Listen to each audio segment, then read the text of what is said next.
कसं आहे भावानं, नुसताच चांगला पास क्रॉस करून आम्ही खाली आलो होतो, तर ऑक्सिजनची एवढी कमतरता बसायला लागली की प्रत्येकाला ऑक्सिजन सिलेंडरची गरज पडली. तर प्रत्येकाने ऑक्सिजन सिलेंडरचा यूज केला. बिकॉज तिकडं अजिबात कसलाही ऑक्सिजन नव्हता. त्यामुळे खाली आलेल्या सगळ्यात आम्ही ऑक्सिजनचा सिलेंडर उडकला, कारण सगळ्यांना ब्रिदिंगचा त्रास होत होता. तर प्रत्येकानं ऑक्सिजन सिलेंडरचा यूज केला आणि म्हटलं शांत थांबायचं का, तर सगळे म्हटले थांबूया. तेवढ्यात एक मित्र म्हटला दवाखान्यात जायचं का, तर आम्ही डायरेक्टली दवाखान्यात पोहोचलो. तिथं आर्मी बेस कॅम्पचा हॉस्पिटल होतं.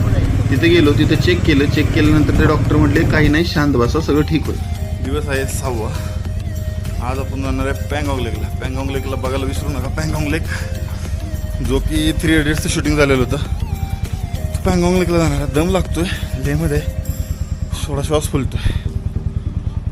तर भावांनो, नेहमीप्रमाणे राईडच्या आधी पहिल्यांदा सगळं सामान व्यवस्थित बांधून घेतलं, कारण की आज स्नोफॉल होण्याचे चान्सेस जास्त होते.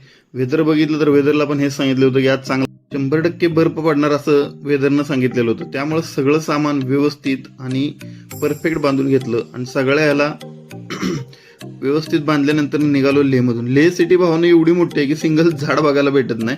तर माझ्या गाडीची PVC संपलेली होती, तर आज मला PVC घेऊन पुढे जायचं होतं.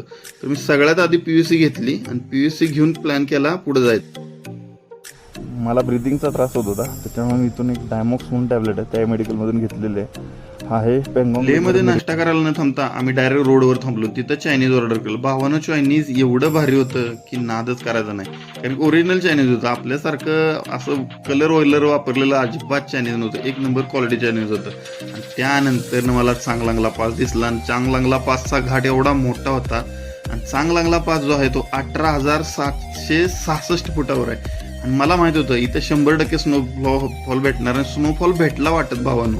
चांगलांगला पास न थांबता आम्ही डायरेक्ट खाली याचा प्लॅन केला, कारण की ब्रिदिंगचा त्रास भयानक वर होत होता.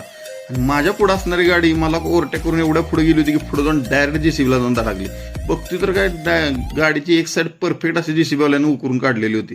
म्हणलं बाबा, मांडलं तुला, तुझं तू बस गोंधत, आम्ही जातो पुढं.